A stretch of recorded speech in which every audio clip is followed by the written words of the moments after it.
The flashing red and blue lights reflected off the back of her shiny black SUV. Pull over. The officer barked through his loudspeaker. The woman calmly signaled and stopped by the side of the quiet suburban road. Her hands stayed on the wheel, her expression calm but firm. The officer strutted toward her car, sunglasses on, hand resting on his holster. License and registration, he said sharply, not even looking at her face. This your car? Yes, officer, she replied politely. He gave a short, mocking laugh. Right. A Mercedes like this? Ma'am, are you sure you didn't borrow it from someone? She blinked, surprised by the tone. Excuse me, you heard me, he said, circling the car.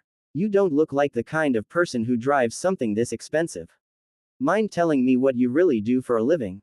Her patience thinned. I'm on my way to work, she said simply. He leaned on the window, smirking. Work. Doing what? Modeling. Social media. Don't tell me this is some kind of business car. She took a slow breath. Officer, she said quietly, is there a problem, or are we just profiling today? His smirk disappeared. Watch your tone, ma'am. You're this close to obstruction. She nodded, lips tight, and said, all right. Give me one moment. With calm precision, she unbuckled her seatbelt, opened the door, and stepped out. The officer's words froze mid-sentence. The woman who had just stepped out wasn't some influencer or college student, she was wearing a crisp, decorated U.S. Air Force colonel's uniform. Badges, medals, name tag, everything gleaming in the sunlight. His eyes widened. Wait. You're Colonel Davis, she finished for him, standing tall. And yes, this is my car. Bought with 20 years of service, deployments, and discipline, things you clearly don't recognize. The officer's jaw tightened, his confidence draining fast. Ma'am, I didn't mean. She stepped closer, her gaze steady. You pulled me over because you couldn't imagine a black woman driving success. Not because I broke the law. He swallowed hard, speechless. She leaned in slightly and said quietly, here's your chance to learn something, officer.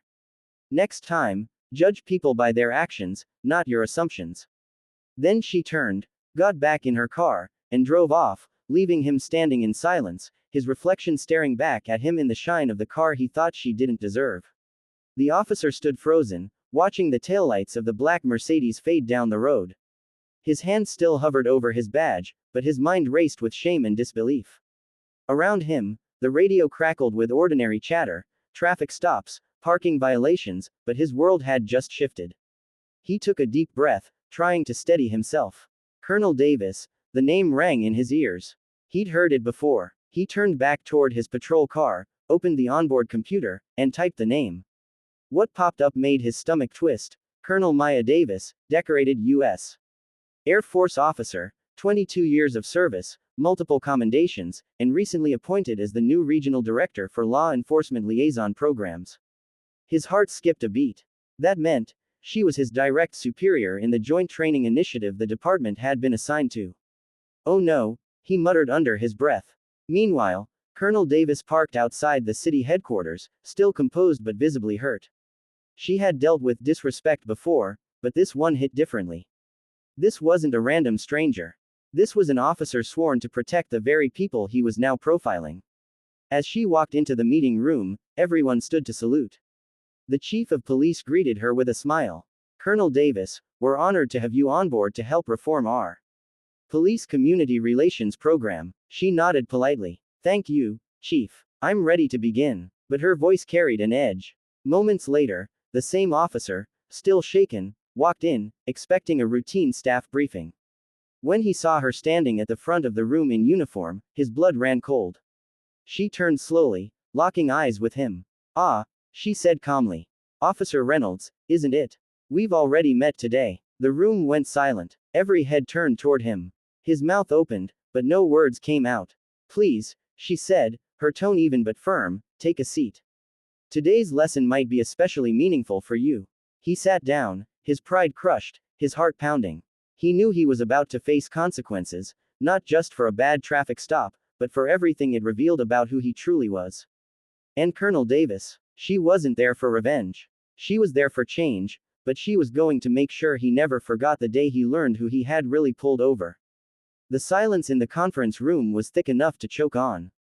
Officer Reynolds sat stiffly in his chair, eyes glued to the polished table as Colonel Davis began her presentation. Today's topic, she said firmly, is implicit bias in policing. Her voice was calm, professional, but every word hit him like a hammer.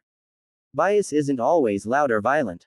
Sometimes, it's subtle. It shows in who you stop, how you speak, and the assumptions you make before you even ask a question. The slideshow flicked to a photo of a black woman driving a luxury car, a stock image, but eerily close to what had just happened. Reynolds shifted in his seat, his jaw tight. Imagine, Davis continued, you stop a driver who looks out of place. You assume the car isn't theirs.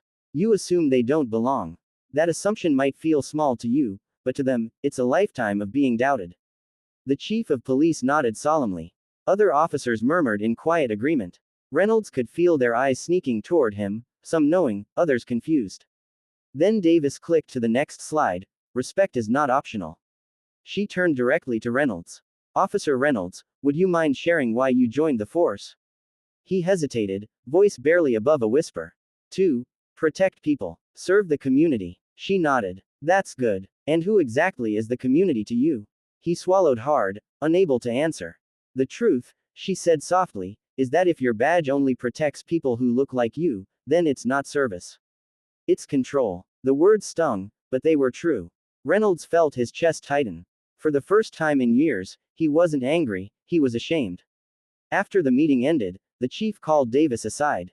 That was powerful, Colonel. You've got everyone thinking. She gave a faint smile. Good. Because real change doesn't start with comfort. As she gathered her notes, she noticed Reynolds still sitting in the room, staring at the floor. When their eyes met again, he stood up awkwardly. Ma'am, I'm sorry. I didn't know who you were. She looked at him, her voice quiet but sharp. That's exactly the problem, officer. You shouldn't need to know who someone is to treat them with respect. He nodded, eyes heavy with regret. She turned to leave, her boots echoing on the tile floor. But before walking out, she paused and said over her shoulder, report to my office tomorrow morning. We have work to do. Reynolds exhaled slowly, realizing this wasn't the end of his humiliation, it was the beginning of his education.